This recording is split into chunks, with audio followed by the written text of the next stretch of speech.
Hey, all right. What's up? What's up? What's up? Hello and welcome. Yay. Hello, Aaron. What's up? I think I see Coco. All right. Jesus, let's go. All right. Tonight we're doing a really special thing just for our, well, I shouldn't say just for, because we also have moms and dads and parents of all kinds jumping on our call tonight. But recently, so last weekend, I did a teampreneur with Debbie Hart and some amazing other people, guest speakers. And it was so fun. We had such an incredible turnout and we had such a great response from these incredible teenagers who want to be entrepreneurs that I thought we would do a special treat for tonight's call and gear it around our teenagers and people who are wanting to take on their right entrepreneur role in life. And business ownership is hard. It just is, right? And so, last weekend we talked a lot about mindset and we talked a lot about just what it takes to be an entrepreneur. And I know that I was able to talk to quite a few of you, which is wonderful. But unfortunately, I didn't get to know a lot of you. And I think we have a lot of people here from Albuquerque, from Charlotte, and all of her amazing. Yeah, what's up, guys? So grateful to have you guys here. So we have a bunch of teens jumping on tonight, specifically to learn about entrepreneurship, how to maybe become a real estate investor right now. I know that sounds a little crazy because some of you might be 15. Hey, what's up? Some of you might be 15, 16, just getting started in the idea of any type of business, right? But why not start now thinking how by the time you're 18, you could buy a property? Shoot, technically, I mean, we have people on our team that have started real estate investing at 15 years old. That's the youngest. So just saying, but obviously they have their parents' help. But we have a ton of stories where one of them, I think Mitch will share, but he actually has to translate for his dad because he speaks Spanish and his dad doesn't speak any English. And so all the contracts, everything, he's actually started at 15, he's 16 now, but started, having to go over and translate all of this stuff that we're doing as investors to his dad. But nevertheless, he had his dad's support. And I know all of you wonderful moms and dads are there to support your teens. And I love that because no better time than to get started than right now, right? Okay, so we're going to just dive right in. This is definitely more of an open, just kind of concept idea tonight. We're going to try it out, see how it goes. I know with maybe Coco's help, we can start, maybe doing some more of these because I know she's really passionate about doing, entrepreneurship and teaching our young adults as well and young teens and even the little ones. I think was the last time was just talking about money. Like, I think unfortunately we as a culture don't have a very good relationship with just money.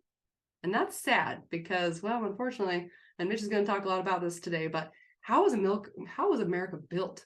Like how did this all turn about that unfortunately we all have a very horrible mindset about money in general. Most people think it's evil, right? We're going to talk a lot about that tonight. So I'm very excited to introduce, obviously, my wonderful husband. But before I do that, a little bit of story on kind of a background. So how I started investing. A few years ago, I unfortunately actually was walking down the street doing my job, which was door knocking, and my left leg went paralyzed. And it was crazy because overnight, my job was to knock doors for a living. I was selling solar. And unfortunately, all that was taken from me all at once, right? Everything was taken from me. And I couldn't no longer do what I was doing before. And in life, kids, right? You and adults, even more so, there's going to be, hurdles. There's going to be things you're going to have to overcome.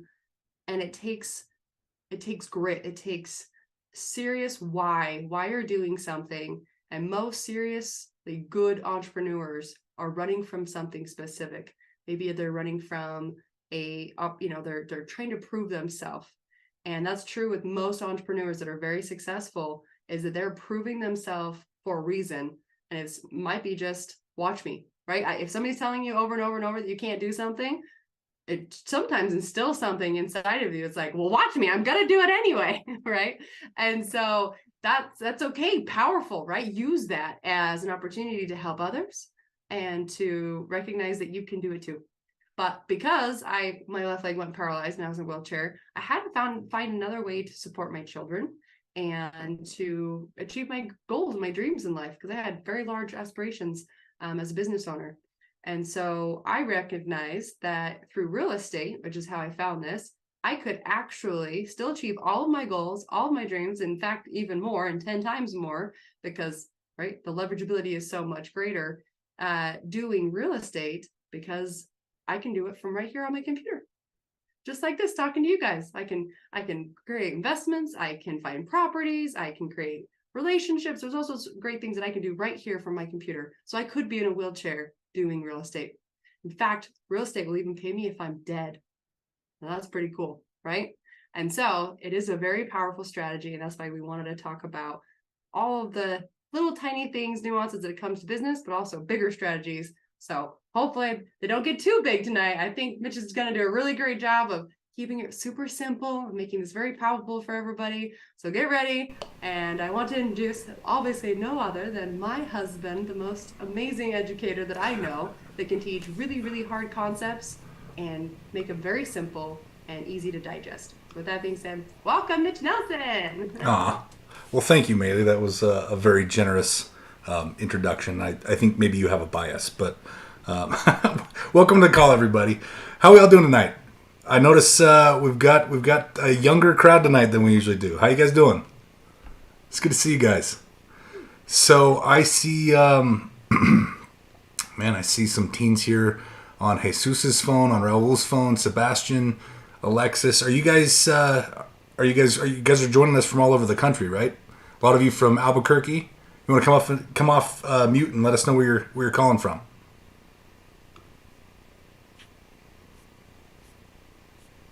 We also have a bunch of people too. We are calling from Albuquerque right now. Albuquerque, okay. That's awesome. Same. Good. Well, I'm excited to have you guys here. We've got a lot of really cool stuff that we're going to share with you. I'm just pulling up my PowerPoint now, but we're going to blow your guys' minds tonight. I want you to just apologize to the people that are sitting around you, because we're going to have brain matter splattering all over the place. It's going to be awesome. Let me get my slideshow up and running here, because I got a few things I want to share that I think are going to be pretty awesome. So, and then let's jump right in. Alrighty. Can everybody see my screen? Wade, can I get a thumbs up if you can see my screen? All right, awesome. Welcome. Denise is joining us. Welcome, guys. All right, so let's dive right in. So tonight, we're going to be sharing a few things. Just FYI, I'm going to be talking about a lot of information. We're going to be diving into some pretty advanced strategies. So keep in mind, this isn't intended to be enough information for you to go out and do this stuff. And I'm not a licensed financial advisor or real estate broker or, licensed individual. I'm just a real estate investor and an entrepreneur. And these are things that I've been applying in my career that have worked pretty well for me. Things that I learned at some point that really have changed my life. And so I've become obsessed with sharing with other people and helping people change their lives. And I'm really happy to have our younger audience on the call today, because I think no better time to change your life than early on, right? So you can enjoy the rest of your life with these concepts of building wealth. So I want to start tonight's workshop with a story. So this story is about a young man who started life in his late teens, early 20s as a bookkeeper. And he obviously worked for somebody else. His job was just to manage transactions, right? Just record transactions. Back then, it was all done pen and paper. And he realized pretty quickly that this is not what he wanted to do for the rest of his life. He did not want to work for somebody else. And so he started thinking, he thought, I got to get creative. I got to find something that really can help me change my future. And so this was a time right before electricity became popular in homes. He thought, something that's really kind of up and coming is oil. I'm going to get in the oil industry. So that's what he did. He used his entire life savings up to that point, which at the time was about $4,000. That'd be about $40,000 today. And he went out and spent it all on taking a risk on starting into the oil industry. And he did pretty well for a little while. But just like any risk we take, and any time we set out to do something big, it's not easy. It's never easy. It's going to be hard, right? And just true to form, it was difficult for this young man. And he ran up against some hard times, and realized at one point that he was spending as much in his business just to run his business as he was making. Well, he got a lucky break one day. He got a visit from Cornelius Vanderbilt, who was he was like the richest man in the world at the time, and he owned more of the railroads in the United States than any other man. And he struck a deal with this young man. He said, "You know what? I see that oil is an up and coming industry." He's like, "If you will use me exclusively to ship your oil, and if you can fill a train a day, then I will give you a 40% discount."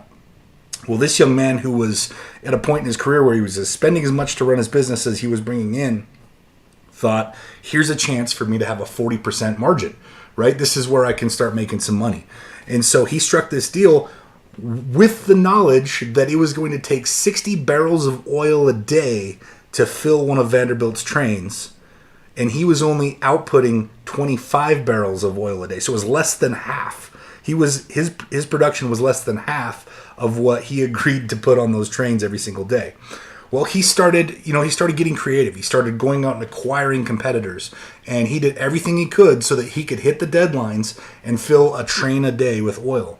Well, over time, he became one of the wealthiest men on earth. He built his business to a point where few people could rival him. He became even more wealthy than Cornelius Vanderbilt. And just like in any industry, we go through ups and downs, right? Real estate's the same, where we go through ups and downs in the industry, and sometimes real estate's doing great, and sometimes it's doing not so great, and we got to get through those times. Well, this was a period of time that they reached where the railroad industry was not doing so great. It was overbuilt. A lot of people had invested in trains, but there wasn't enough cargo to be carried on all the trains. And so Cornelius Vanderbilt had to back out of the deal that he had with this young man, and said, I'm no longer able to offer you that 40% discount that I was able to offer you before. Well, the man was clever, and he said, you know what? Well, I've been relying on this to run my business, so we're just going to have to do something else. He invented a whole new way to transport oil. He invented the oil pipeline, right? He shifted his mindset, he got creative, and he went out and did something extraordinary. And he created a whole new way to ship his oil. Now, eventually, after this, he was doing well before, but after this, his business exploded, and he became the wealthiest man in American history. Still to this day, if you adjust for inflation, there is no one that is worth more or has made more money than this particular individual. Does anybody know who I'm talking about? Anybody want to take a guess?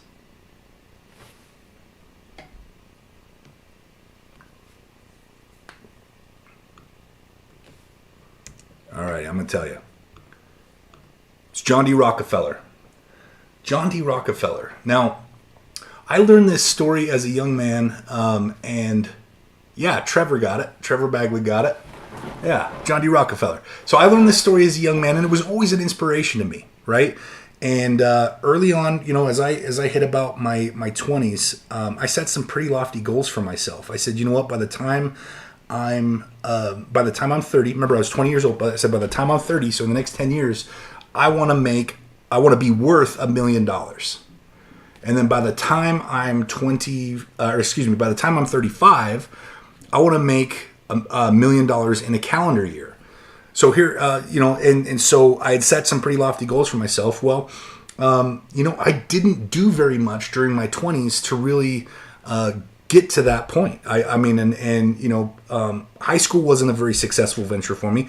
I barely graduated, and I think I only graduated because I learned how to copy off of other people's work very well, right? So I barely graduated high school. I started out in some sales jobs. Never really made a ton of money.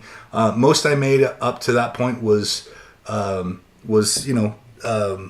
$40,000 a year, which was average American. And I remember a day, I was 27 years old.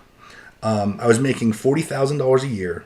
I was living in a 2-bedroom apartment, And it was, I think, either my birthday, my 27th birthday, or shortly after my birthday, that I started to realize that I was getting awfully close to my 30th birthday. And I had set some pretty lofty goals for myself. And here I was, much closer chronologically for those goals than I was financially.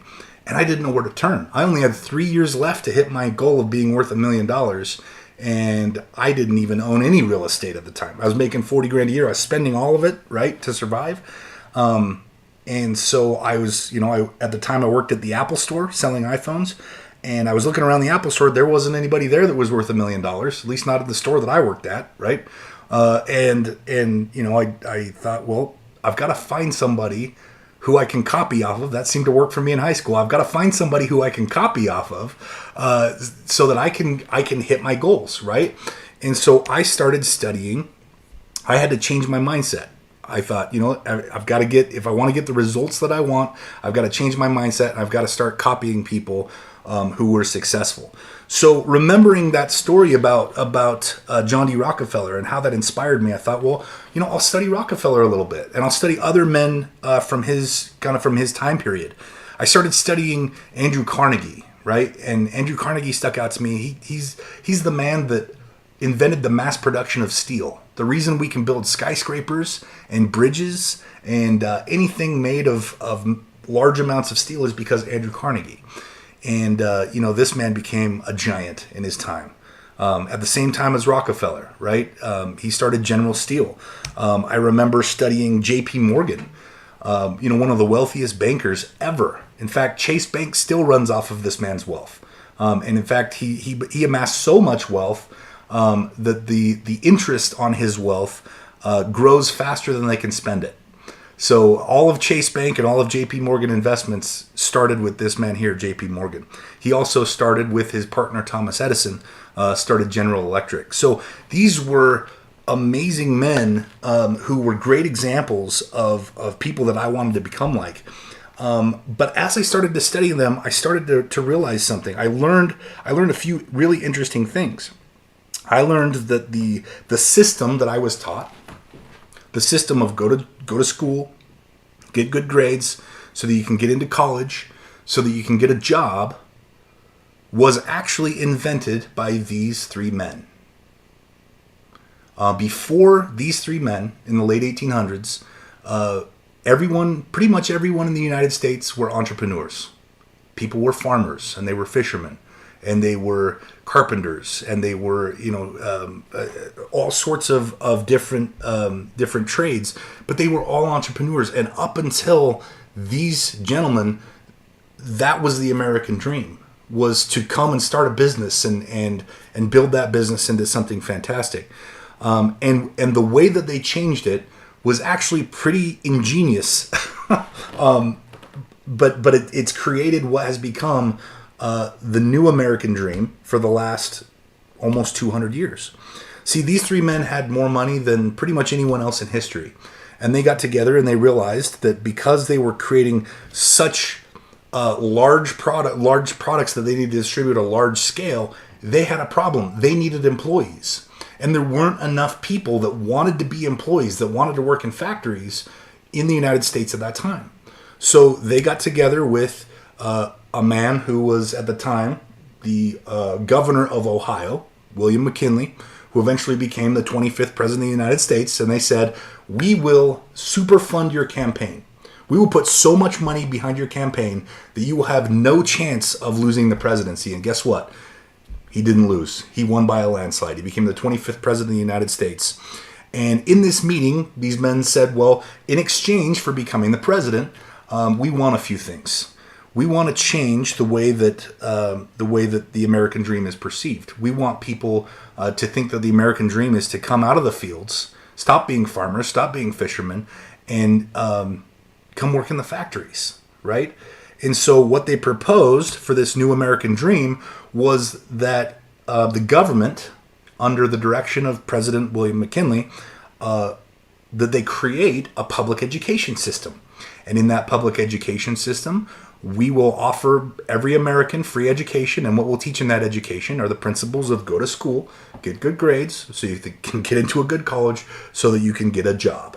and they'll come work in our factories, and we'll provide benefits to them. J.P. Morgan suggested that the retirement plan that we have, and at that point, McKinley said, "I love it. Educating people is not a bad thing, and we can definitely educate them around the idea of being employees and getting jobs.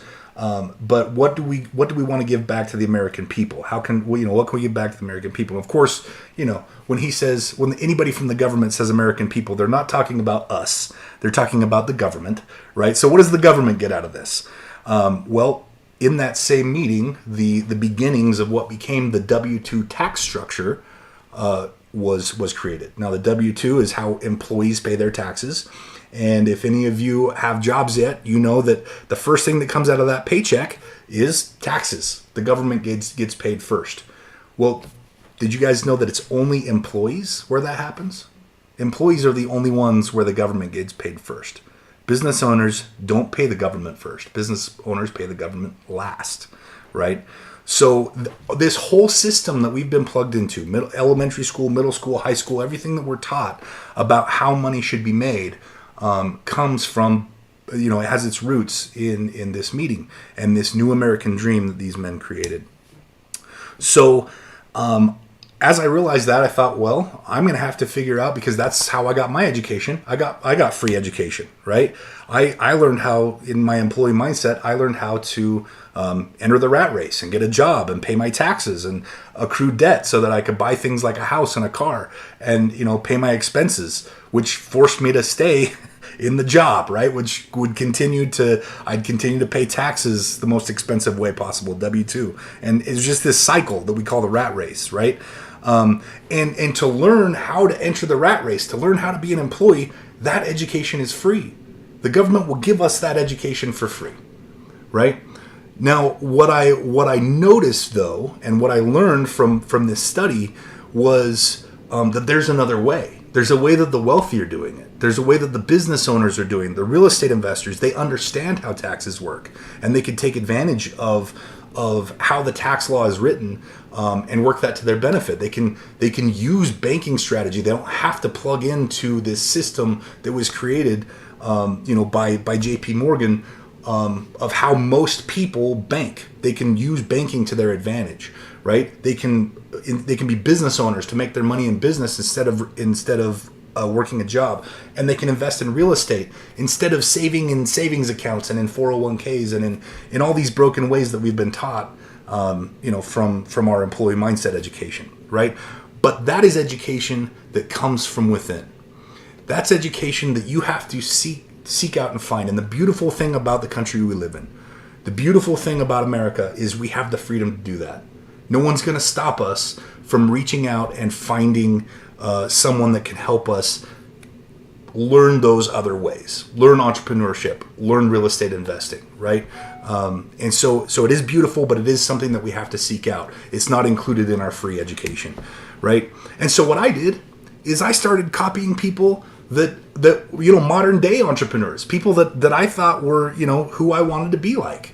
People like Steve Jobs and Jeff Bezos and Warren Buffett and Bill Gates and Oprah and Richard Branson and many, many more. I started studying these people because I wanted to understand what they did that was different than what I was taught, right? And so I picked up every book that I could find. I watched every TED Talk that I could get my hands on by these people, and I started taking copious notes. I took I feel like 7 composition notebooks full of notes. Just on these individuals and everything I could think of, right? And over time, I had to kind of whittle my notes down because I was writing things down like, Warren Buffett eats Wheaties for breakfast. That probably has nothing to do with the amount of money he makes. So I started omitting stuff like that, right? And I got down to what I realized was the key to these people's success. In fact, I was able to condense my notes into a very concise paper, and my paper eventually became a book. And in 2015, I was able to publish my book. I published it on Amazon, and at the time I thought, well, I just want a cool book to be able to show my mom that, hey, your son that almost didn't graduate high school now is an author, right? I thought that'd be kind of cool. But it actually ended up going #1 bestseller on Amazon for 2 weeks in 4 different categories. Now it's not a #1 seller, #1 bestseller on Amazon anymore. This was almost 8 years ago. But at the time, it stayed on the #1. It stayed #1 in 4 categories for 2 whole weeks, which really sparked something inside of me. It sparked a desire to be someone who's able to connect people with the education of the wealthy mindset. It sparked a desire, people's interest in what I had to say, and the notes that I put together, the book that I put together, inspired me to help people that want to learn about how to become wealthy and learn how the wealthy do it. It made me want to help people do that. And so I want to share with you guys tonight some of the findings from my notes and some of the things that I learned as I completed this study. Now, in the book, I talk about the differences between the employee mindset and the wealthy mindset, right? Now, the employee mindset individual, one of the biggest things I learned, they think in 2 currencies. And those 2 currencies have a very particular order to them, right? The employee mindset individual thinks in the currencies of time and money. And money for the employee mindset individual is the most important currency. It's much more important than time, right? And this is evident. We see evidence of this because we were all trained to take our time, which we have, and sell off our hours to an employer, right? We go to an employer, we say, hey, I'll sell you an hour for $15 or $20 or $25, right? And you just keep selling hours to them, and that's how you make money. Well, I want you guys to do a thought experiment with me here. I want you to think about walking into your boss and telling your boss, hey, look, you pay me $20 an hour. I want a refund on one of my hours. Here's the 20 back. Hand him a $20 bill, right? And say, here's the $20 back. I'd like one of my hours back, please. Could you just tack an hour back onto my life, please? It's not really going to work, right? Like, nobody can tack time onto the end of your life. And this is the flaw in that plan. Time is a non-renewable resource. Once we spend time, we can never, ever get it back.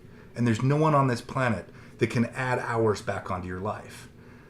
But money is an entirely renewable resource. There are people in this world who make millions of dollars while they're asleep. So it's one of the most renewable resources in the world.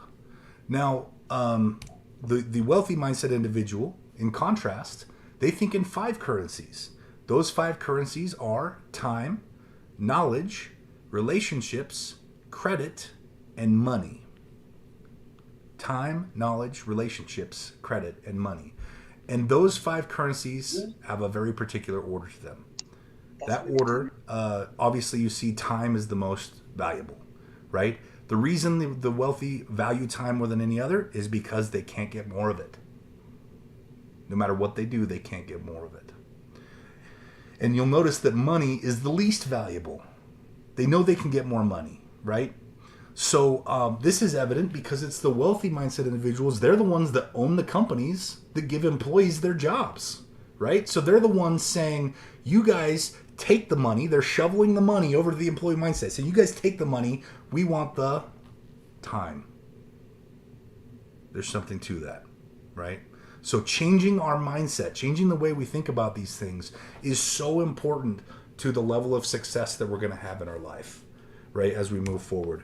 Now, a couple other things that I want to share here. The employee mindset, and then we'll kind of get into some specific strategies. But the employee mindset individual, they go about savings in a very particular way. This was something that was taught by J.P. Morgan, right? Because J.P. Morgan, he owns the bank. And he wants you to keep your money in the bank. So he's going to tell you, well, just pretend like it's a nest and like you're piling eggs inside of a nest, right? We want to open a savings account and we want to put as much money in that savings account.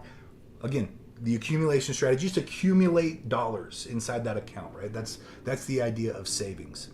The problem is, and we're taught to build several nests. We got our savings account, like a 401k, for example. That's another example of accumulation strategy. Every time we get paid at our job, we move a little bit of money into the 401k. It's like putting an egg in the nest, right?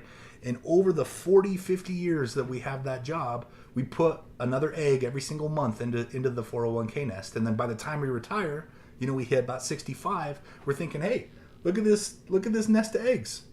we're feeling pretty good, right? When we retire, we start cracking the eggs and using them. We get to about 75, we're still feeling pretty good. We get to 85, we're still cracking the eggs, right? The nest is starting to dwindle a little bit, and we're thinking, well, we might make it, right?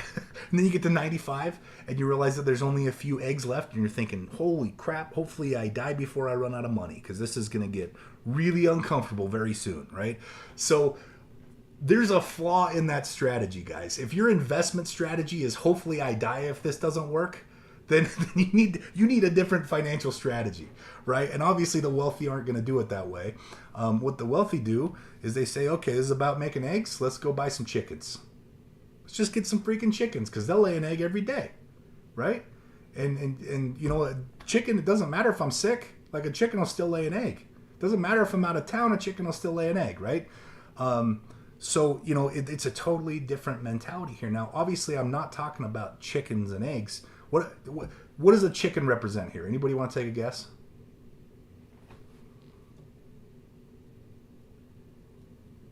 What do you guys think the chicken represents? Am I really saying go out and get chickens and live off the eggs? Not really. What I'm saying is the wealthy buy assets, right? Now we're real estate investors, so I'm going to use the example of rental properties. Do you know a rental property will pay you even if you're sick? I've never seen a lease agreement that says that if the owner of the property is sick, you don't have to pay rent. And all of these employee mindset individuals were taught, go out and get a job and work hard so you can pay that one big check that you got to pay every month, right? That rent check. They'll still pay you if you're sick. It'll still pay you if you're out of town. It'll still pay you. And look, this is the system we live in. We can't change it. It was created by the men that I talked about 200 years ago, and it hasn't changed in 200 years, right? So we can either be the men that own the chickens, right?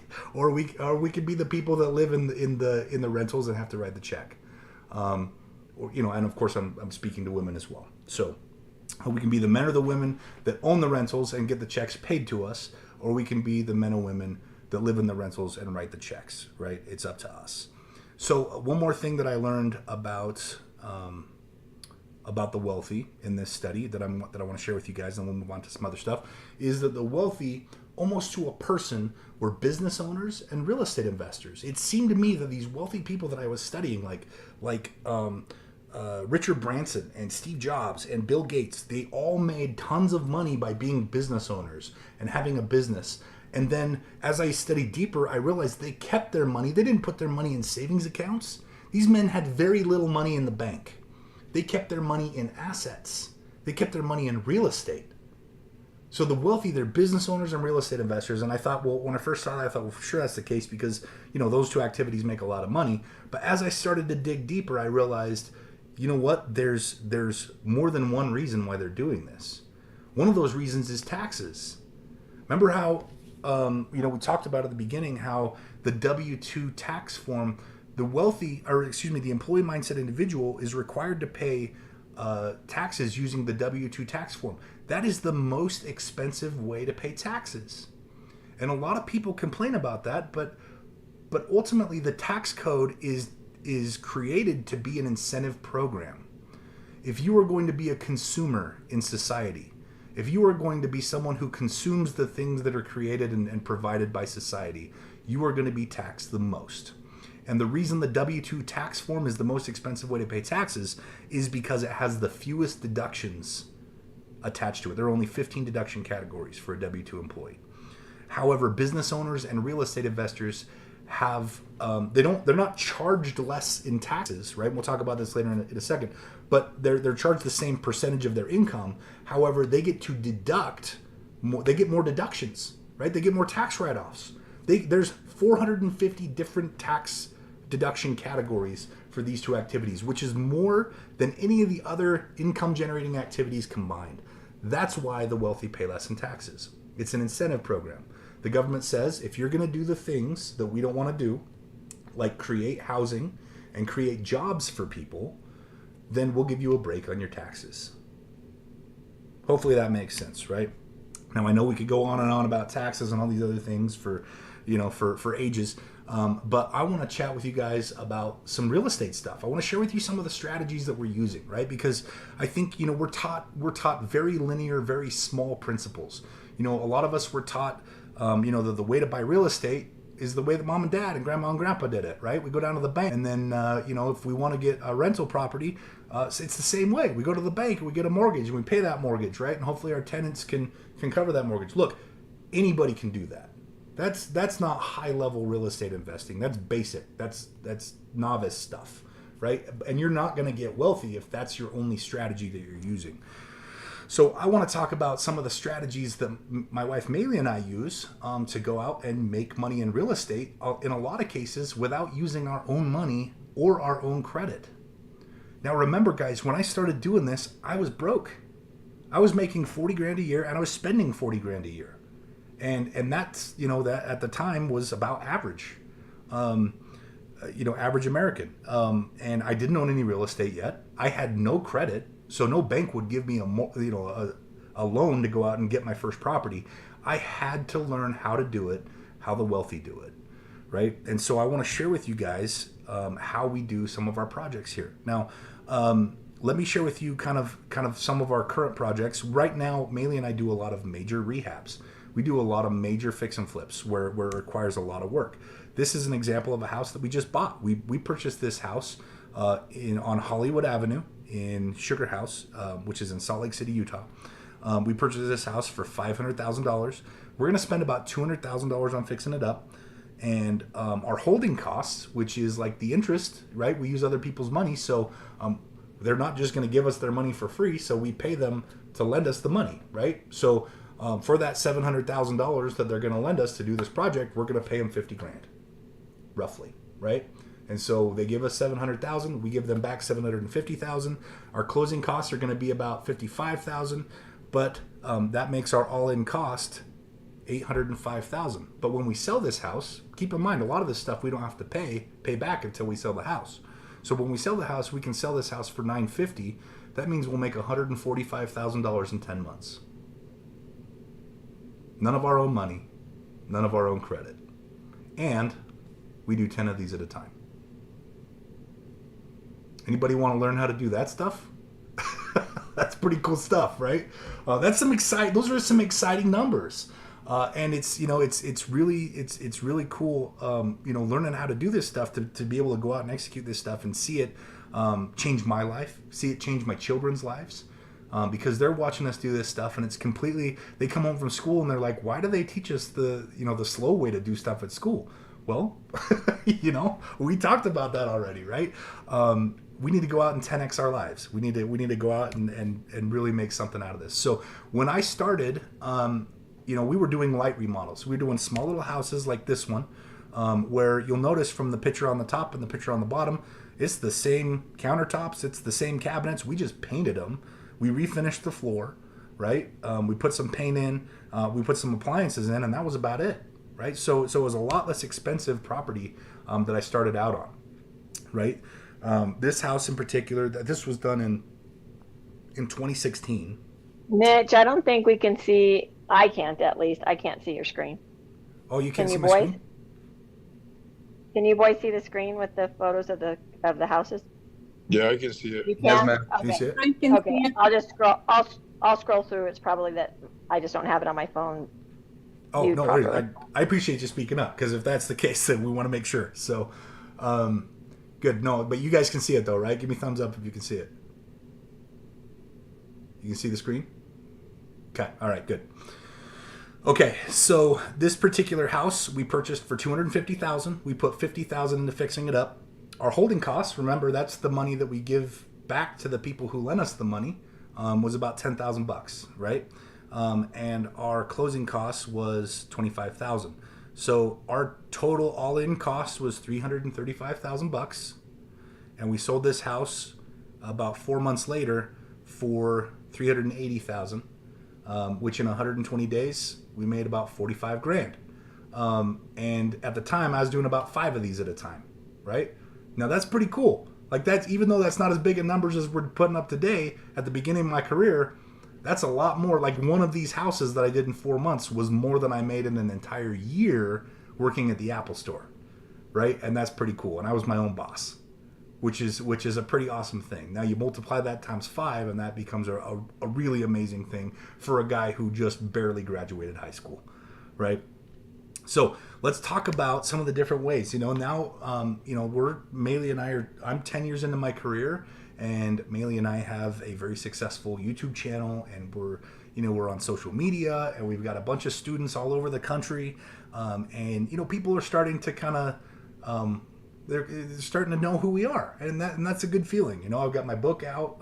People kind of recognize us, some of the places we go, and we get a lot of people asking us about how we do what we do. And what's interesting is, like, I will get some people that will ask a lot of questions, and I also get a lot of people that just want to tell me how they think it's supposed to be done, right? And these are it's the coachable versus the non-coachable, right? Because a lot of people don't realize that they have something to learn from other people, right? I try to be coachable. I try to learn something from everybody I talk to, but some people aren't that way. Some people think they've already got it all figured out, and they don't need to learn anything more, right? So I want to talk to you about the 3 different types of investors. The first one, and now there's obviously more ideas out there than this, but I've kind of lumped them into 3 basic categories, right? This is the move-in investor. This is the guy or the gal that approaches me and says, hey, you did a great job on this property. These numbers look amazing, but you spent a lot of money on that remodel, right? That rehab, like for carpet and paint and like appliances and stuff, and new flooring and whatnot. Like, 50 grand's a lot. I bet most of that was labor. And they're right. Most of it's labor, because guess what, guys? I don't want to do any of that work myself. I'm not a contractor. I'm not a painter. I'm not a floor layer. I don't go do any of the work. I'm an investor, right? I sit at my desk and I get fat. Well, I'm working on that part. But we get paid a lot more from the neck up than we get paid from the neck down. I'm not out breaking my back. That's the contractor's work. I'm focused on finding the deals, raising the money, making the offers, negotiating, and closing. And once I do that, I turn it over to the professionals, I turn it over to the contractors or the property managers, and I come back and I do it again. I find the next deal, I raise the money, I make the offer, and I close on the deal, right? And I just keep doing that. That's the job of an investor. So that we can do this over and over and at scale. So the moving guy, the moving gal, this is the person that says, hey, I got a really good idea. I'll just do the work. I'll move into it, right? And I'll do the work, and I'll live there while I'm fixing it up. And, by the end of it, we'll have saved some money and we'll have more in the profit margin, right? Well, great idea, but there's a few flaws in that ideology. Now, I know we got a lot of young people on the call today, so we may not have a whole lot of you that are that are married yet, but I want you to just do a thought experiment with me, right? Imagine that you are married and your spouse maybe isn't as ambitious as you are in the real estate investing world. I want you to try to pitch them on the idea of moving into one of these.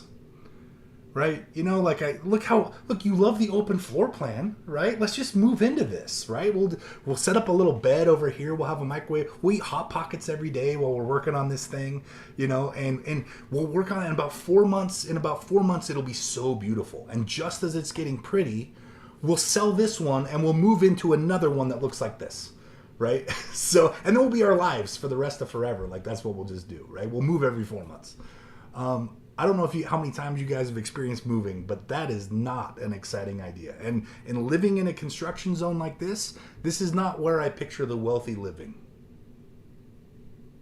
It's very different, right? So I don't really like that idea of it. But there's an even more important reason that I don't like this, and that is scalability. We're going to talk about that for the rest of the call tonight. Scalability. Maeli and I have a rule that we approach all of our investment strategies with, and that is, can we infinitely scale this model? How many flips can you do at a time if you have to move into every single one of them? 1. You can do 1 at a time. No one is going to become a millionaire off of doing 1 fix and flip at a time. There's just not the amount of money in it. You have to figure out how to do 5, 10, 12, 20, 30, 40, 100 of them at a time in order to be able to do that. And if you think that's impossible, look at the types of things that Elon Musk is accomplishing. Look at the rockets that he's building and sending into space, and completely revolutionizing the car industry. Things are possible. We just need to believe they're possible. It's a mindset, right? And we can do anything we put our mind to. There's a way to do it. The real secret, guys, is knowledge. Knowledge makes the biggest difference, right? So I don't want to be the moving investor. That doesn't appeal to me. There's not enough scale there, right? Now, the type 2 investor, this is the investor that makes real estate investing seem risky, right? This is where people look at investing and they think, oh, it's like gambling, right? Like playing the stock market, it's like gambling. Or investing in real estate, it's like gambling. I might as well go to Vegas, right? This is the type of investor that gives us that bad name. And they're the debt investor. This is the person that maybe has read like 1.5 Robert Kiyosaki books and just has their foot dipped into the wealthy mindset, right? And looks at this and says, hey, we only need to raise enough money to buy the house and fix it up. Like the rest of this stuff isn't due till we sell it. And when we sell it, that can come out of the proceeds of the sale. So we only need to raise $300,000 to get this thing fixed up. The other $35,000 will come out of the back end.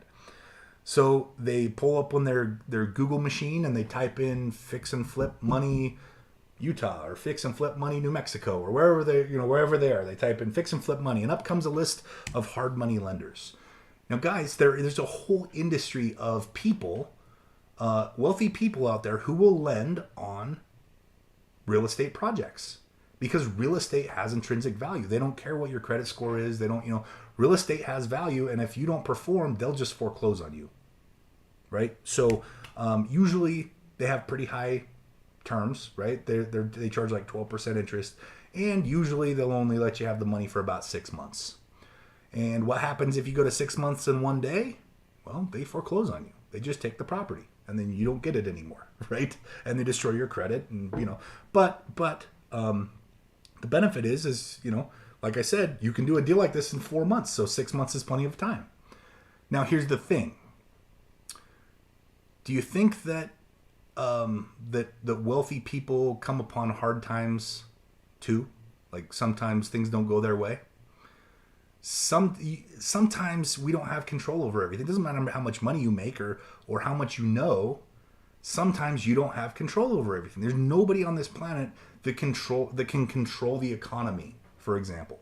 We are all subject to the economy. Whether it goes up or down, whether it changes, whether it crashes, whether it explodes, whatever, the economy is something that we are all subject to and that we can't control. So we have to be cognizant of that. Now, I know that some of you probably don't remember, but have maybe heard of the Great Recession in 2008.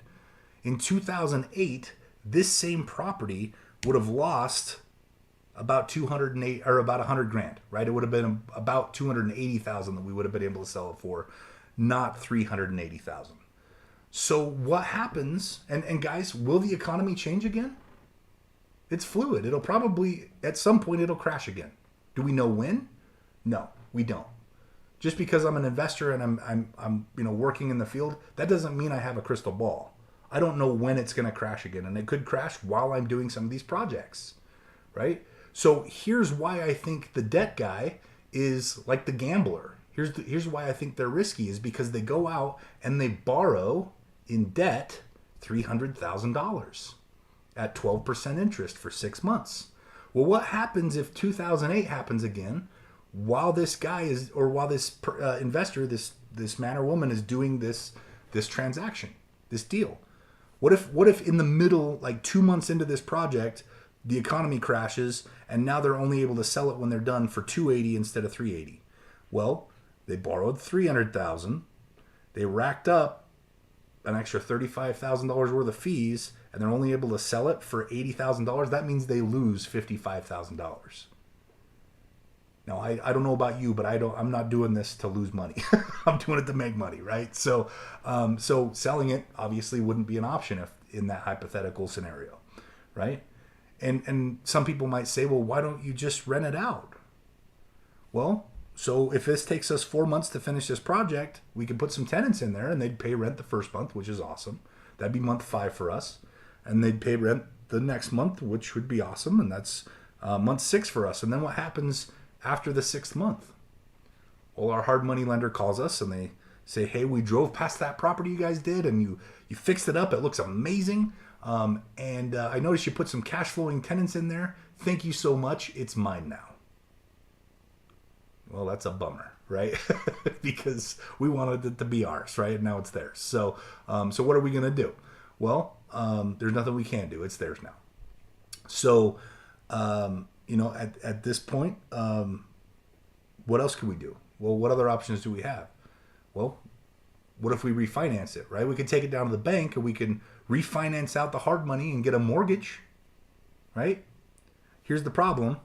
We borrowed $300,000. The house is only worth $280,000 in this scenario.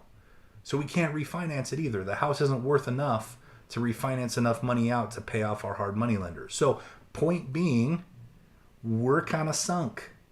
We've painted ourselves into a corner, right? This is why our employee mindset mentality of we'll just borrow the money. That's how we'll use other people's money. We'll just borrow it, right? And we'll pay an interest rate on it.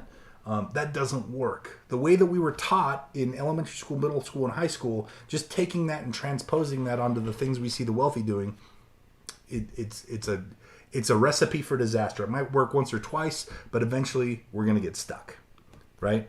And so I want to talk about the third type of investor. I call this the educated investor, right? These are people that use strategies that are outside of what we're taught in our free education, our elementary school, middle school, high school, college education, right?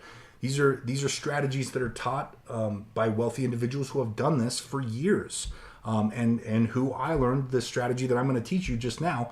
I learned this from somebody who's been doing this a lot longer than I have, right?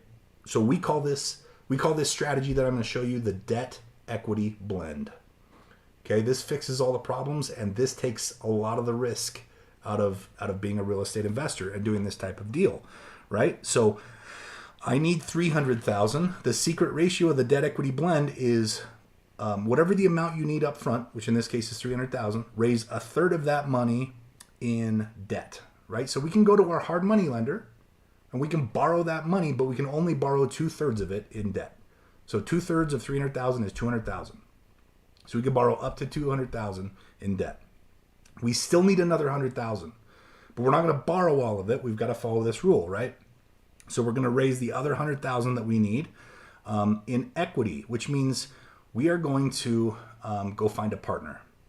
And the way that Maeli and I do this is when we have a deal, we start an LLC, which is a company. Remember how I said the wealthy are business owners and real estate investors? Well, sometimes those two dovetail pretty closely. An LLC is a business, right? I start a business and I give myself 50% ownership of the business, and I put the deal inside the business. So the business owns the deal, right?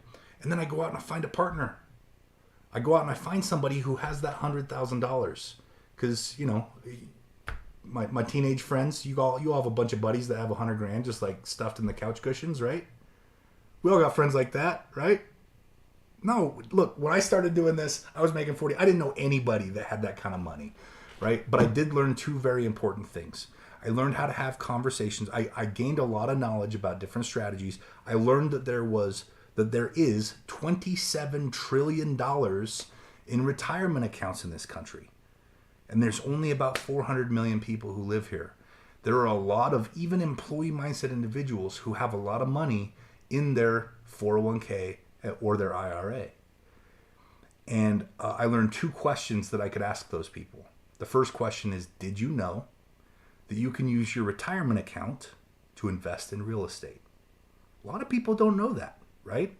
But because I chose to get educated, because I chose to go learn these strategies, I actually learned that you can, and I learned the process on how to do it. It's called self-direction, and it's a fantastic way to help people make more money out of their retirement account by investing in real estate with those funds. So whether they say yes or no, the second question is the same. If I could show you how I can double or triple your current rate of return backed by real estate, would you partner with me on my next deal? So think about what I said there. Double or triple their current rate of return backed by real estate, right? Most people have their 401k indexed in like mutual funds that's backed by the stock market, which can be zero. Stocks can be zero, right? So you can lose all your money in the stock market. But real estate can never be zero. It's always at least worth the ground that it's built on, right? So the dirt's worth something. So it's a better asset class to back your money with. and double or triple, guys, people are making in their mutual funds and their 401ks, a good year is like 8%, right? So if I can double or triple that, you think they're going to be excited to put their money with me instead of leave it in the stock market? Absolutely. So they're like, all right, prove it. How do we do this? Right? So I show them the deal. I show them these numbers that I'm showing you right now. Look, here's this house, and I show them pictures of it. Here's this house I want to buy. It's $250,000. We need $50,000 to fix it up. Our hard money cost is going to be about $10,000 that we'll pay in interest payments.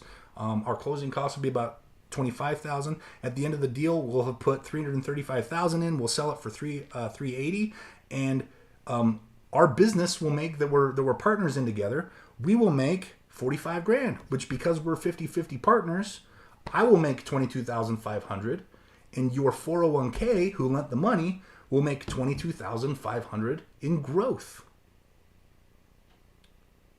So that's what rate of return is that, guys? Let's do some quick math here. They put $100,000 in from their 401k. When we sell this deal 4 months later, they get their $100,000 back plus $22,500. That is 22.5%. Is that more than double 8? It's almost triple 8, right? But you'll notice I put this in the actual column instead of the annual column. Actual, because we did this in 4 months.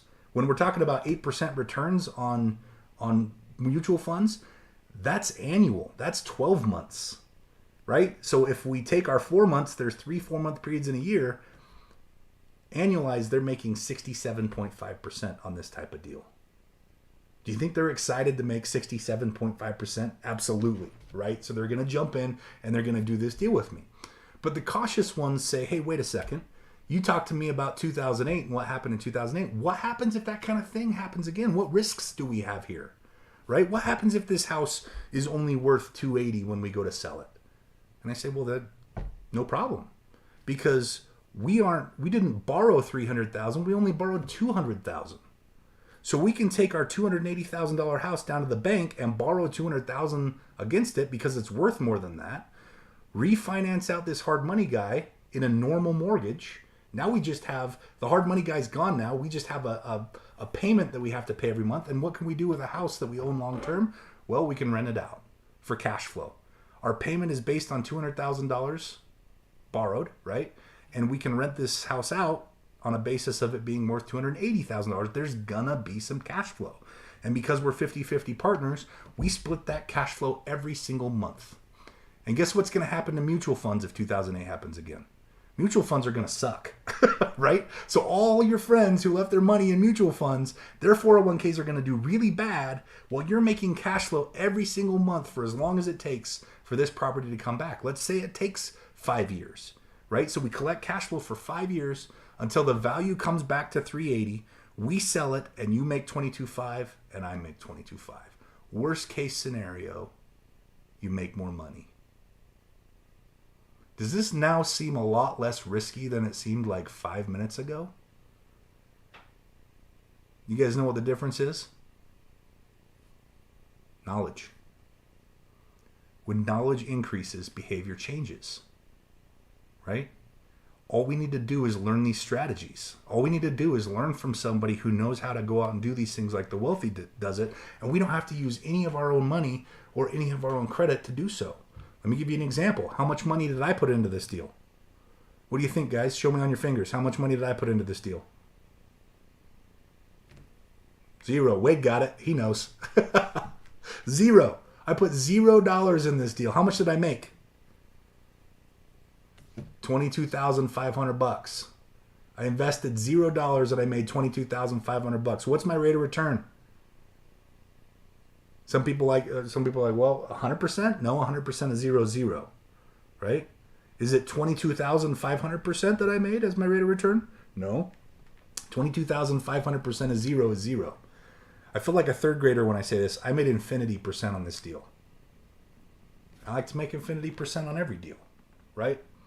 Now, why was it? And guys, look, sometimes I'm the equity partner on deals. Sometimes I put money in deals, right?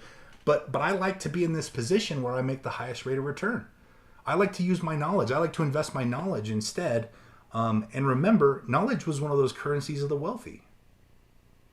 Remember which currency it was? It's the second currency of the wealthy. Time, knowledge, relationships, credit, and money. Why is it the guy who invested knowledge made a way higher rate of return than the guy who invested money? Because knowledge is a more valuable currency. You guys know that if somebody wanted to, just as a hypothetical example, somebody could take all of my real estate away from me. Somebody could take all my money away from me. Somebody could take everything I own, but they can't take my knowledge. So even if they did take everything I own and dumped me off naked in some city somewhere in the country, I could immediately start making that money back. And I would be a millionaire again really, really fast. Because with knowledge, you can build it all back. You can make that money over and over and over again with the knowledge, right? Is this good stuff? You guys liking this? Thumbs up, thumbs down. Let's see where we're at. Temperature, thumbs up. All right, I like it. Cool, good. Okay. All right, guys, there's also a strategy right now. Fix and flips, fix and flips are awesome. Buy it, fix it up, sell it, right? But there's a strategy that's similar to fix and flips for those of you who want rentals instead. And this strategy that I taught you, the debt equity blend, works really well on the BRRRR strategy. And the BRRRR strategy is kind of like fix and flips for guys who like rentals or gals who like rentals, right? So you buy it, you buy it, you remodel it, you rent it, and you refinance it. BRRR, the BRRRR strategy. Buy, remodel, rent, refinance. So for acquiring and executing these strategies, buy, remodel, rent, refinance. It's a great way to do it. Okay. All right, guys. So I want to talk to you about business systems. So if you remember, I said this, the reason I didn't like the move-in investor, the man or the woman that has the attitude of, I'm just going to move into it and I'll fix it up while I live there, right? Or I'll do all the work myself and save some money. That's a very small mindset. They're thinking about one deal and how they're going to make money on, how they're going to maximize their profit on one deal. It's not about maximizing. It's about optimizing, because you want to weigh that against your time, right? The more time you have to spend on a deal, the fewer deals you can do. So it's not just about maximizing money. It's about optimizing time to money, right? And the way to do that is with business systems. Now, let me give you an example, okay? Let's pretend we're just going to do another thought experiment here, okay? Let's pretend that we are going to go start a restaurant. And you've got the attitude that most people that are taught as employees, they're taught in the rat race to get their free education, right, from the government. And they go and they're like, well, I want to be a business owner, so I'll just apply that free education that I learned. And usually they end up starting a business that looks kind of like this. Let's say it's a restaurant, right? They're the one that shows up every morning first, and they jiggle the keys and open the door, and they start, before any of the employees arrive, they start pulling the chairs off the tables, and they're sweeping, and they're turning on the lights, and they're turning on the ovens and the fryers, right? And then the employees and the customers start coming, and employees by law have to take breaks. So while the employees are taking breaks, they're there like shaking the fry shaker and flipping the patties, and then everybody goes home, right? The customers go home, the employees go home. They're the last ones there. They're sweeping the floor, they're putting the chairs back up on the table, they're turning off all the lights, they're locking the doors, right? This is how most business owners operate. Now, if that is how you're going to run your business, how many different locations, how many different restaurants can you run? Just one. Yeah, your scale is limited to one, just like the move-in investor, right? Now, what if I just took everything I just said and I wrote it down? All I did was I typed it up, right? Made it pretty, put my logo on it, and on the front I put, this is my restaurant business system, Mitch Nelson, right? And I printed it out. I made 4, 5, 6 copies of it, and I distributed it to all my buddies, right? My peeps in Albuquerque, you guys get one. You're going to run my Albuquerque location. And I send one to Wade. Wade, you're going to run my Salt Lake, my Riverton location, okay? And I have one up here. I send it off to one of my buddies that lives here in Layton with me. They're going to run my Layton location. All I did was take those activities that I would have done as the move-in investor, right? I wrote them down, and that's my business system. Let me give you an example of restaurant owners that operate that way. Sorry, McDonald's. McDonald's is one of look, McDonald's is actually the number one restaurant in the world by revenue, right? Did you guys know that McDonald's is the largest holder of real estate in the world? McDonald's owns more of this planet than anyone else. Is that weird to think about? It's weird to think about, right? It feeds 1% of the Earth's population a day. And it's run by teenagers. Go into any McDonald's location anywhere on the planet and you will notice that most of the employees are under the age of 20. How is this possible? It's possible because of business systems, guys. McDonald's is such a great example of how to create business systems that they could turn their systems over to teenagers and teenagers could run it, right? And you guys are mostly teenagers. You understand, like, that's a risky thing, right? I'm just kidding. But you see what I'm talking about? Like, business systems is how we scale. You want to become the largest holder of real estate in the world? Get good at business systems. Okay? We've got to be able to scale in that way. So I want to come back to some of the tax stuff that we were talking about before. So we talked about how most people pay taxes. We talked about how in that meeting with the wealthy guys who are like President McKinley, we're going to super fund your campaign, and in exchange you're going to give free education and you're going to teach people to be employees so that we can have factory workers. And he said, well, what do the American people, what does the American government get back? Well, the government's going to get back the W-2 tax system, right? W-2 is how employees pay taxes. That's the tax form they use to file their taxes. And here's basically how it works. If you make $100,000, roughly 30 to 33% will be paid in taxes. And that comes out before you get paid. Your employer pays that before they pay you, right? So every paycheck, a third 30 to 33% comes out. Then let's say that you have a family and you've got expenses and you spend about $70,000 a year. Well, what's left over is zero. Okay, so that's how an employee pays taxes. Now let's run the same scenario with a business owner, right? A business owner makes $100,000 in their business, but the first thing, business owners don't have to pay taxes first. They get to take what's called deductible expenses first. And a lot of these expenses are the same things that employees spend money on that business owners get to write off if they know how to do it properly and legally, right? So for example, your home. Everybody has a home, whether they rent or buy. Everyone lives somewhere, right? And they probably pay money for where they live. So if you're a business owner, do you think you're going to do some work out of your home sometimes? Yeah. And guess what, guys? That's a deduction for a business owner. You can deduct that on your taxes, right? What about your cell phone? You think you're going to make some work calls sometimes for your business? Absolutely. As a business owner, you get to deduct part of your cell phone, right? Employees pay for their entire cell phone with post-tax dollars, but business owners get to deduct the cost of their cell phone. What about your car?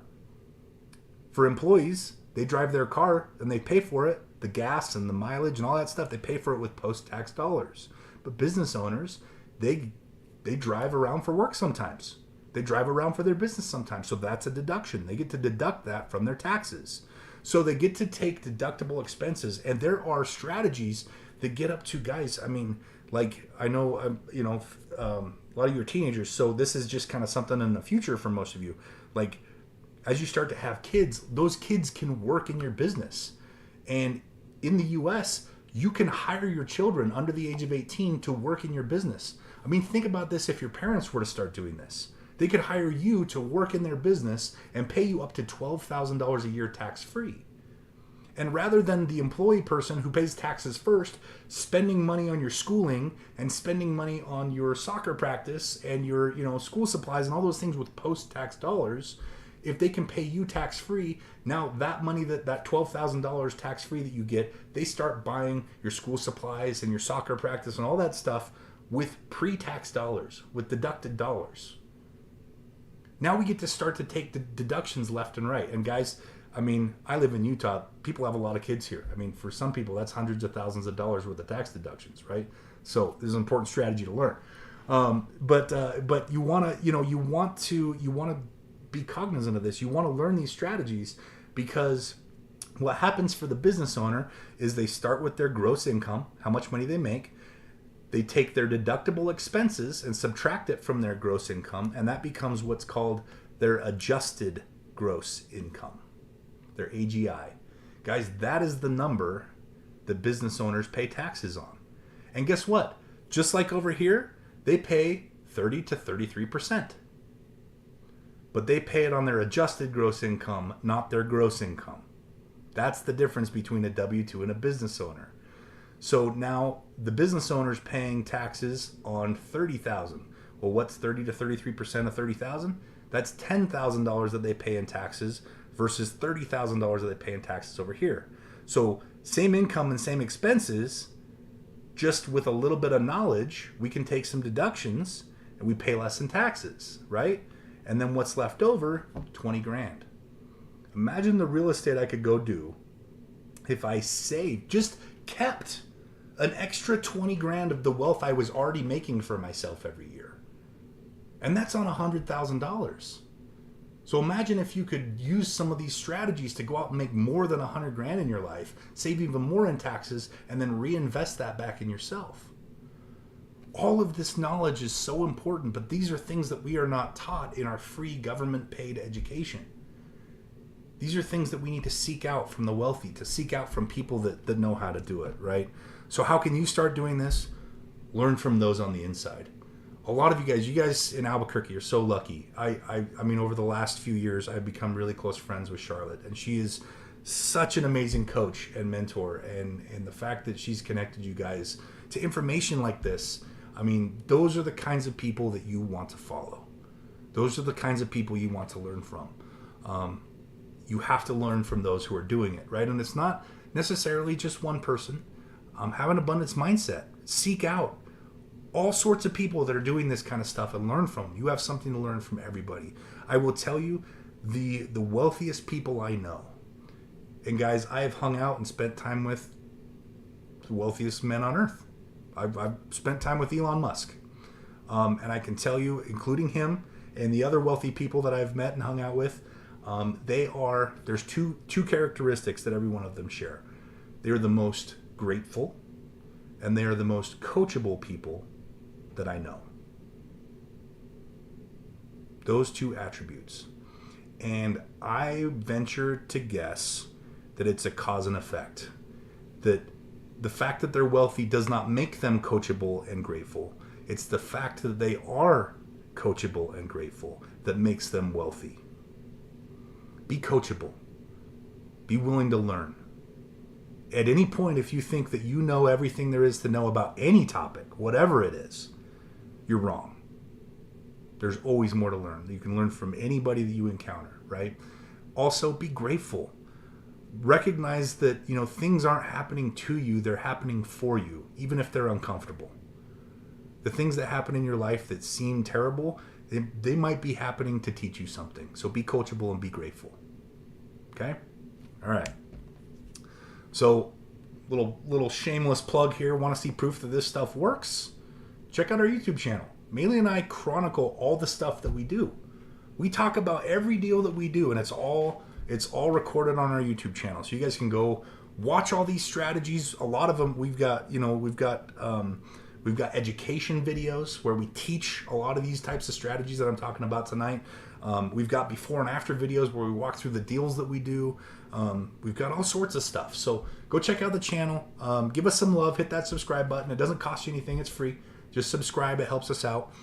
Give the videos you watch a like. All that kind of stuff helps us out. But there's a ton of value on here, guys. And if you wanna keep learning about this stuff, this is a great place to do it. So our YouTube channel is called Flippin' with Mitch and Maeli. Check it out. All right, so guys, to wrap up the night, I want to share one more strategy with you that I think is awesome.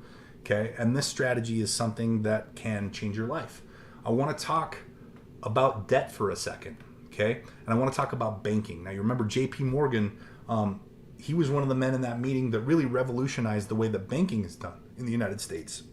Our modern day banking system came from that meeting. That was the seed. Everything that we do is because it all leads back to this guy.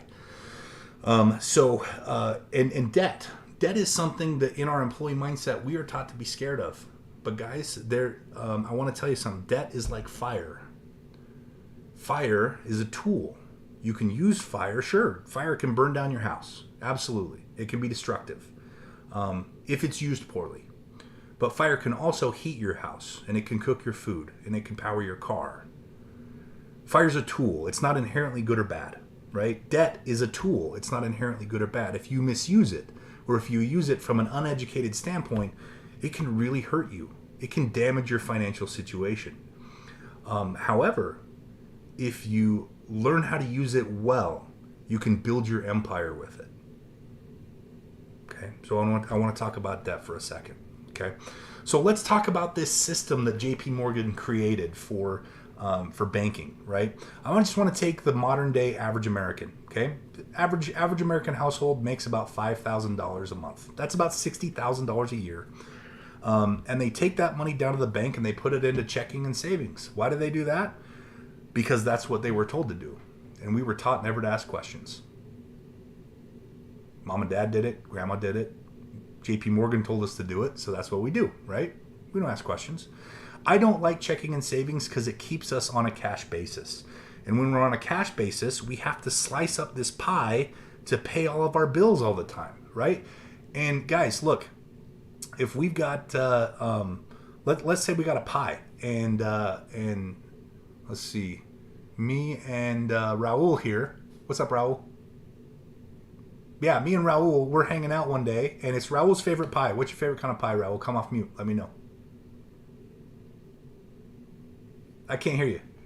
Lemon. Lemon pie. All right, lemon pie. Okay, so I love lemon pie. It's just me and Raul, and we got a lemon pie. I bring a lemon pie.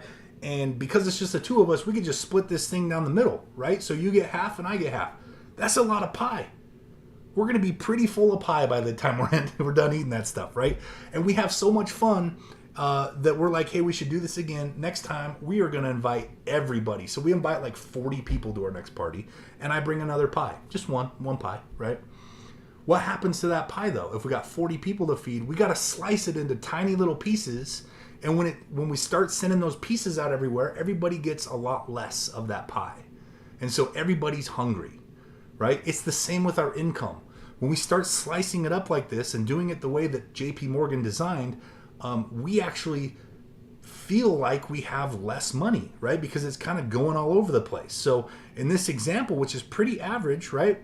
Mortgage, $1,200, car, $600, credit card payments, $600, lifestyle, $1,200. Lifestyle is like Netflix accounts and eating out, entertainment, and that stuff. And then our savings, that includes what you put into your savings account plus what you put into your 401k account and all of that kind of stuff. We're slicing this pie up a whole bunch of different ways, okay? And what happens is we have $5,000 in and $5,000 out. That puts our cash flow at zero. And the banks love it when your cash flow is... They don't like it when you have a negative cash flow because then you can't pay your bills.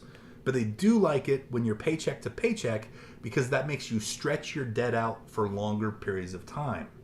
And when you stretch that debt out, you pay them more interest. That's how the bank makes money, right? So they are going to teach you to bank in a way that's going to make them more interest. Does that make sense?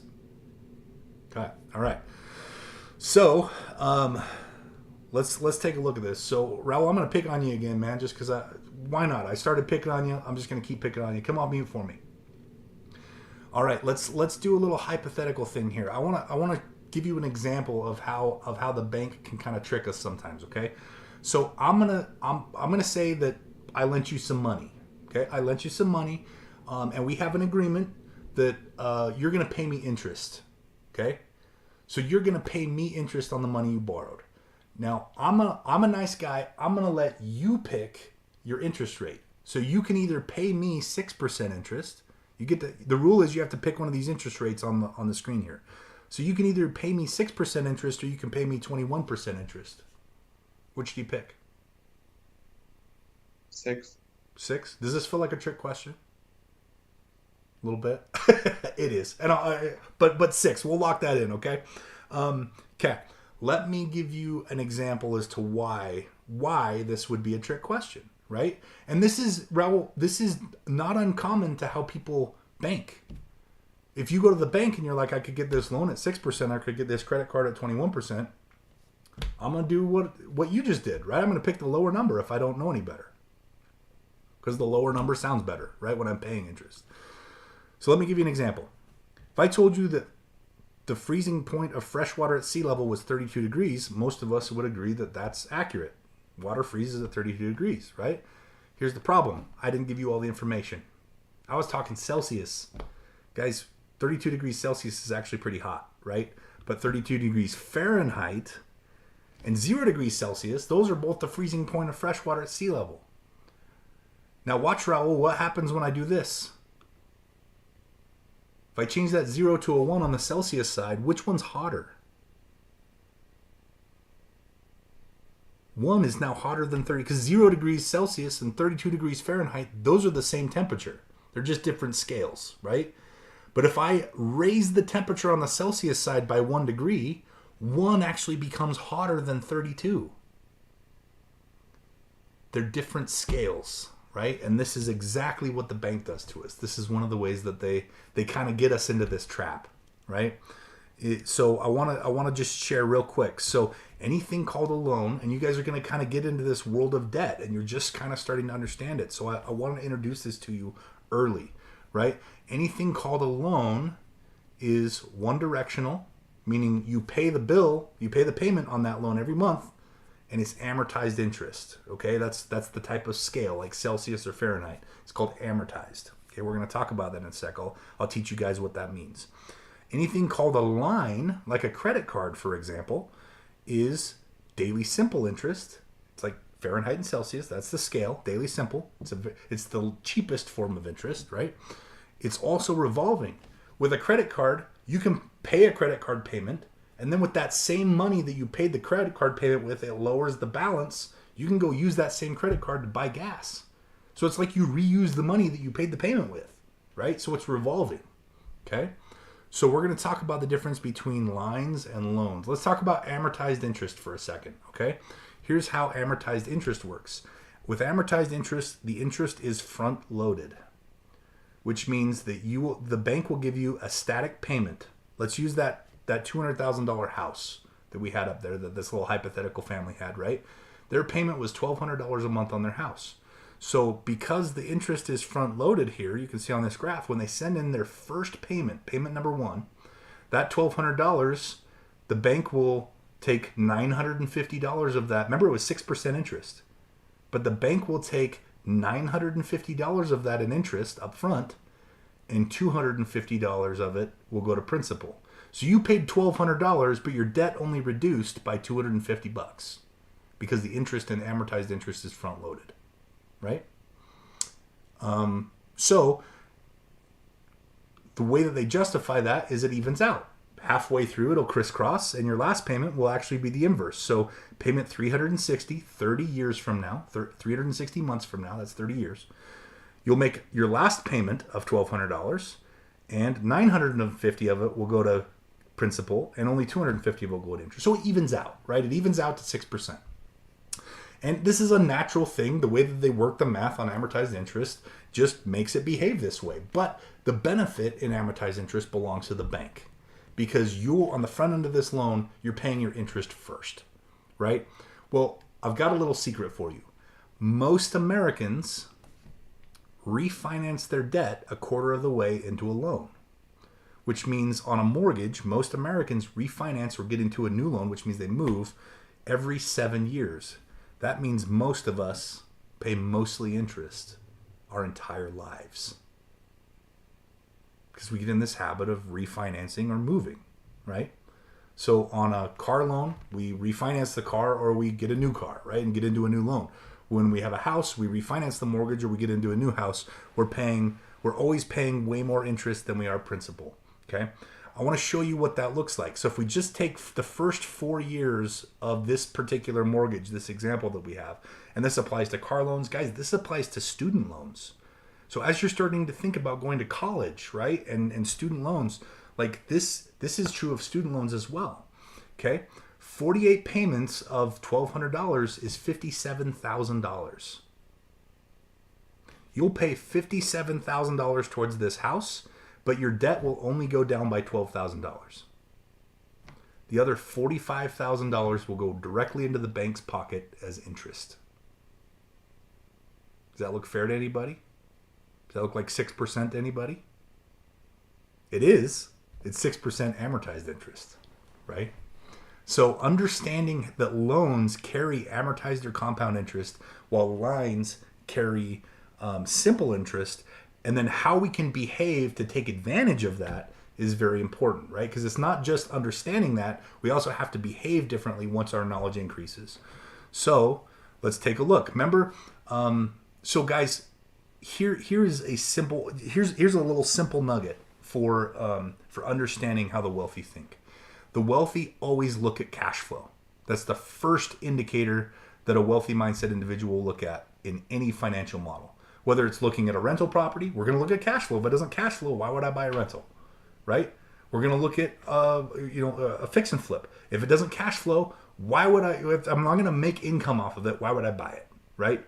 And if we're going to look at loans, let's balance or debt. Let's take a look at the different kinds of debt we can get based not on the interest rate, not on the amount of money we'll pay, not on the percentage of money we'll pay, but on the actual cash amount, cash flow. Okay?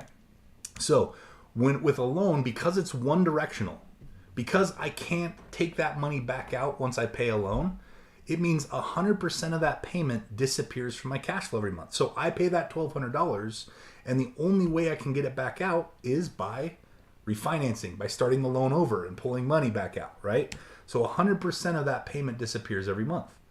However, if I've got a credit card, a line of credit, right? And the bank wants us to be scared of credit cards because they don't want us understanding this part of it, right? So if I've got a credit card that's maxed out, but I make a $600 payment, that's going to open $600 worth of room on that card that I can then go to the grocery store and reuse. I can go to the gas pump and reuse, right? So only the interest portion, only 21% of my cash flow from that payment disappears. So Raul, I'm going to pick on you one last time here, okay, bud? So I want you to now, based on what you understand of this, would you rather pay me in a way where 100% of your cash flow disappears, like a loan, or would you rather pay me in a way where only 21% of your cash flow from that payment disappears? 100% or 21%? Yeah, 21. Yeah. See, here's a perfect example.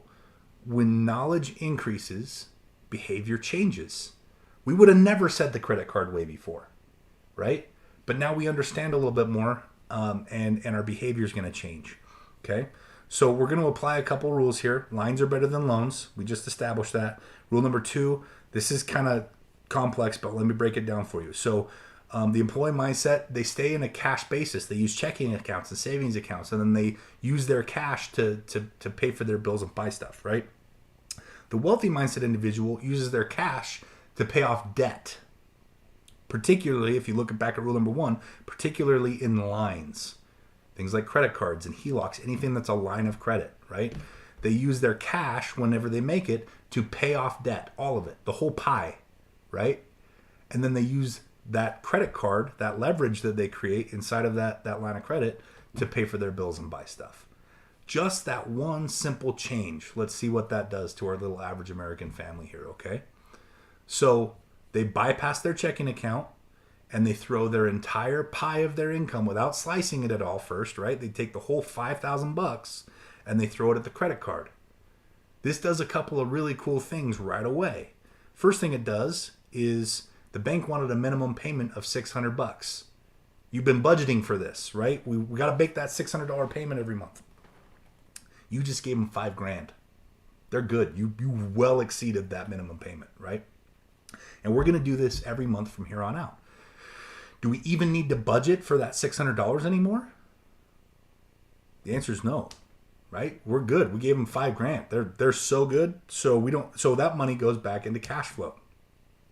Also, we talked earlier about creating nests and the accumulation strategy and putting eggs in nests.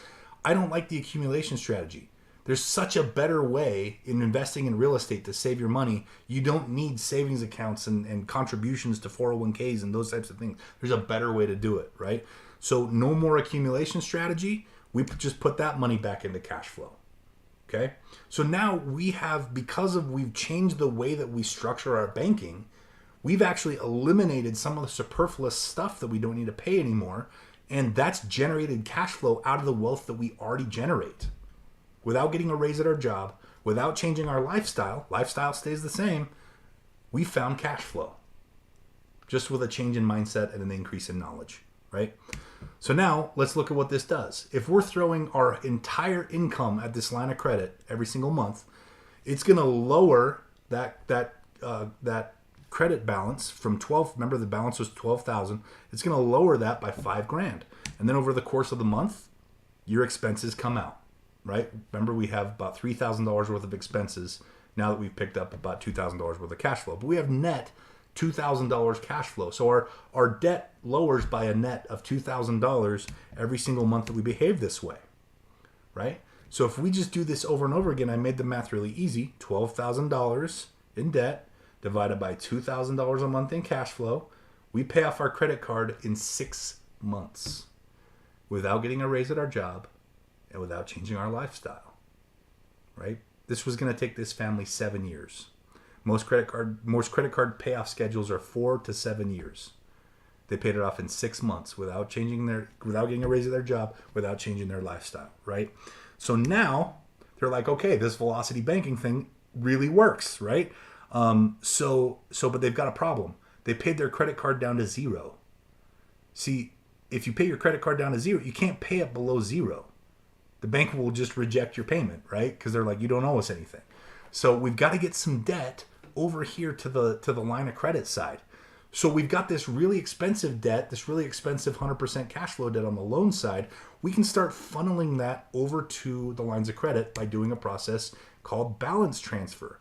A lot of people, we've heard of balance transfers, but a lot of people are kind of scared of the idea of a balance transfer. All that means is that we're moving debt from one debt vehicle to another. So a lot of times balance transfers can be done with something as simple as a check. Like, you can actually get a check from your credit card company, like Discover Card can give you a blank check that you write, 12, whatever the amount that you paid off was, right? So like $12,000 principal only, send it off to the mortgage company. Now we've balance transferred $12,000 worth of debt from our mortgage over to our credit card. And you log on to your mortgage statement the next day, and sure enough, it lowered by $12,000. And we know that all we did was move that over to the line of credit so that we could keep going, right? So the first time around, we paid off $12,000 worth of credit card debt in 12 months. The second time around, we moved $12,000 worth of mortgage principal over to the credit card so we could do this again. We paid it off in 6 months. Okay? Guys, let's compare this.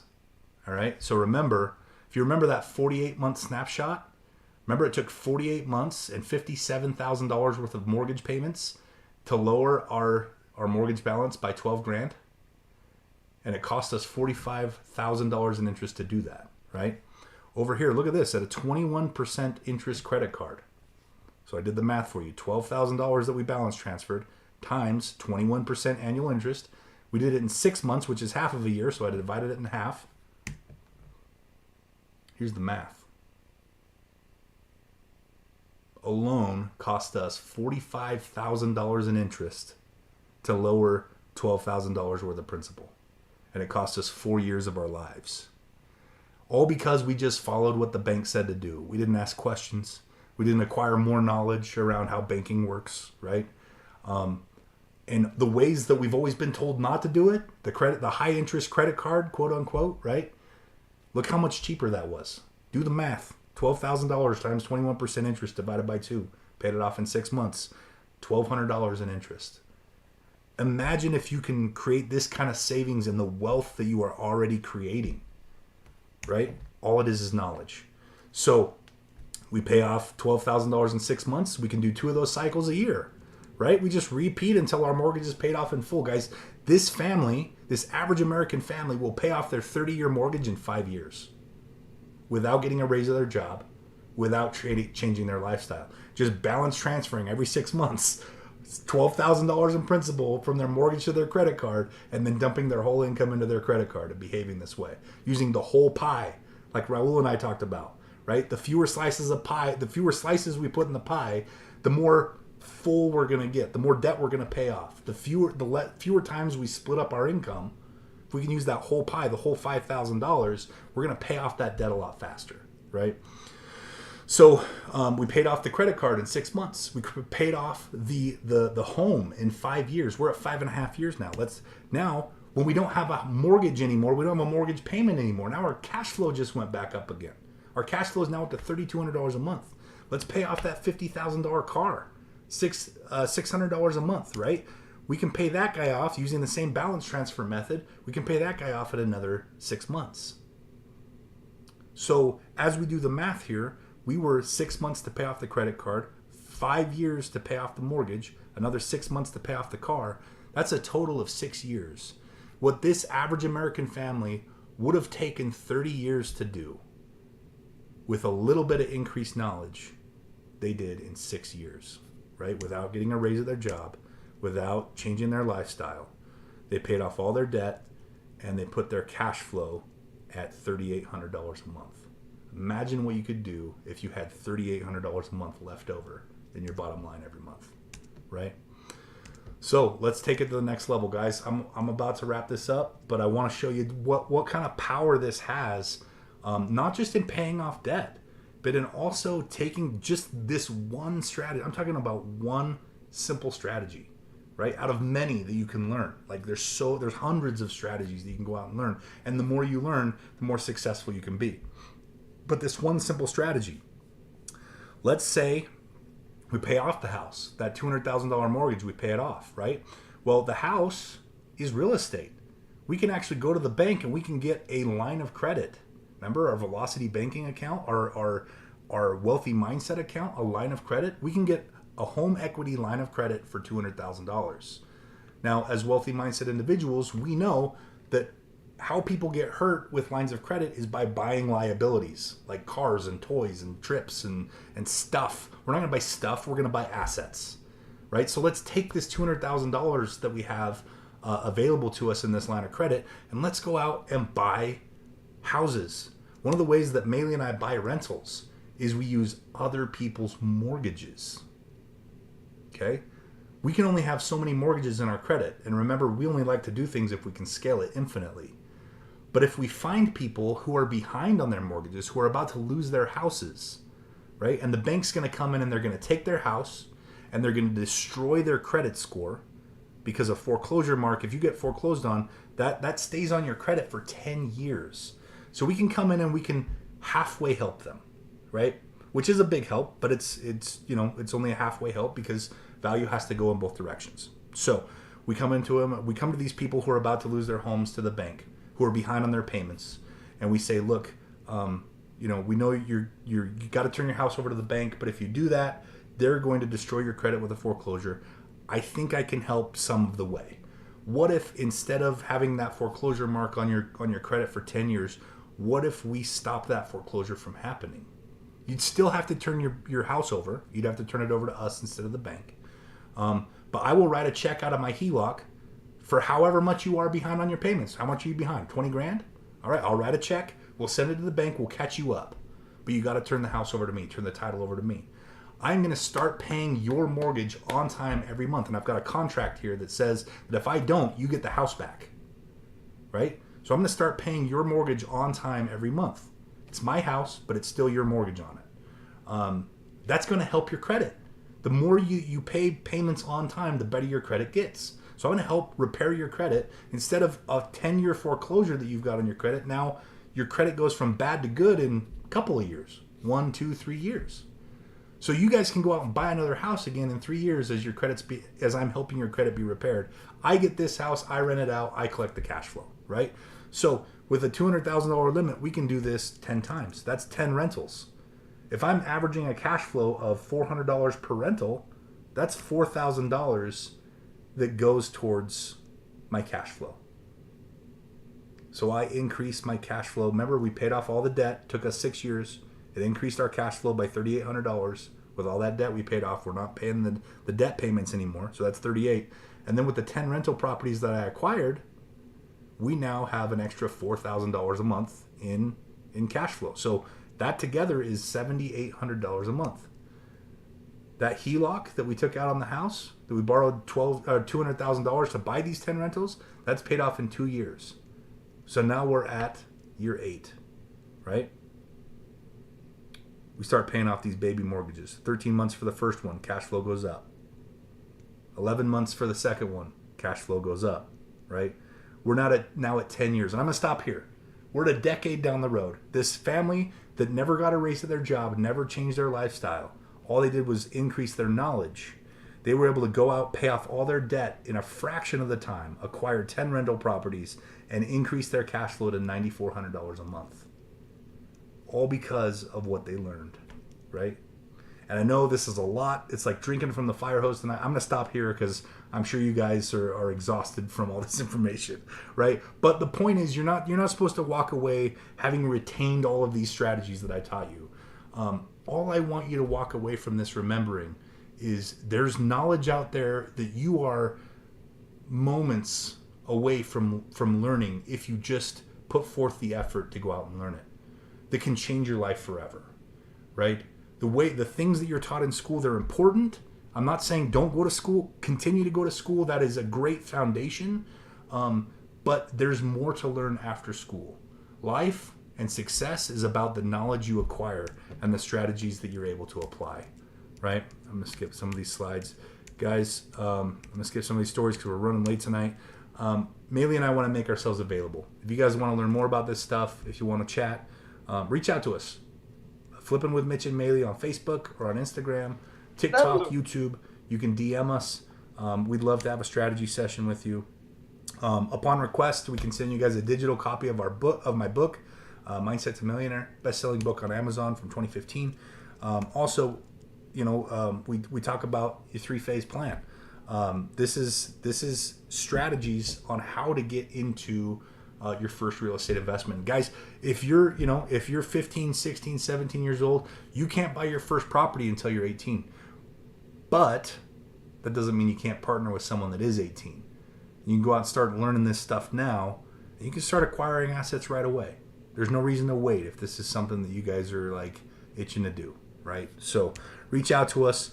We'd love to also teach you more about velocity banking. I'm going to turn the time back to Maeli. Maeli, if you have any thoughts to kind of wrap that up.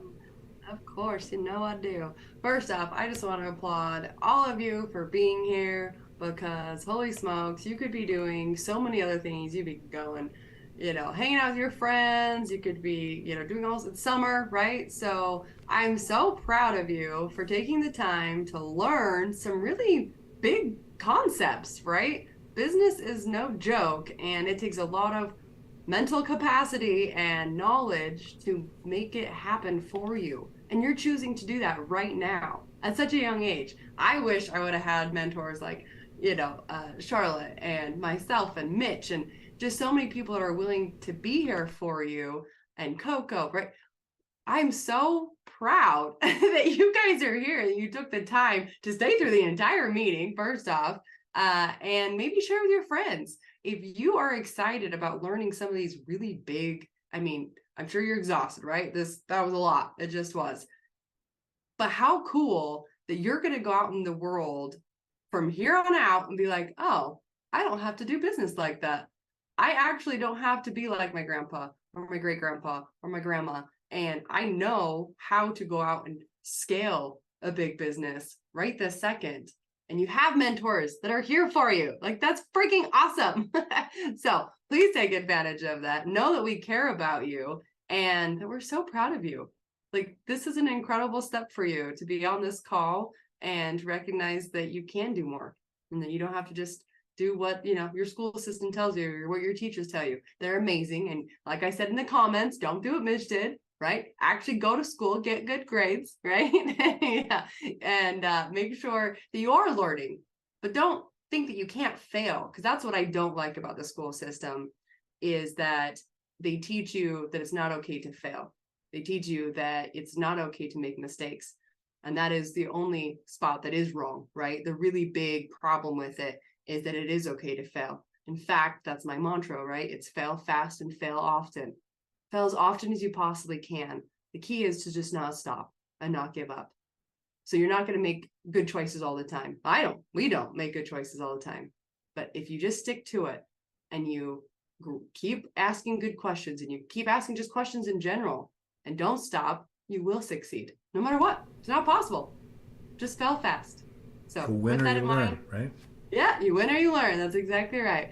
So with that being said, again, thank you so much for being here. I'm so proud of you. Oh my goodness. And if you want to do another call like this, if there's another topic that you're going, okay, whoa, that was a lot. Could we maybe dive a little bit deeper in this or that? Or maybe you want to learn how to find properties, right? At this age, this is something you could totally be doing. You could be finding properties for people like us, right? Who are acquiring properties, and there's a lot of us, right, that do that, and you could be making money on the side.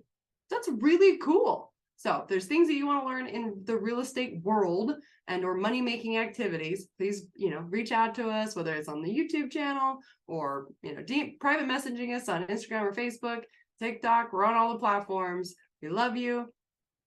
Good night.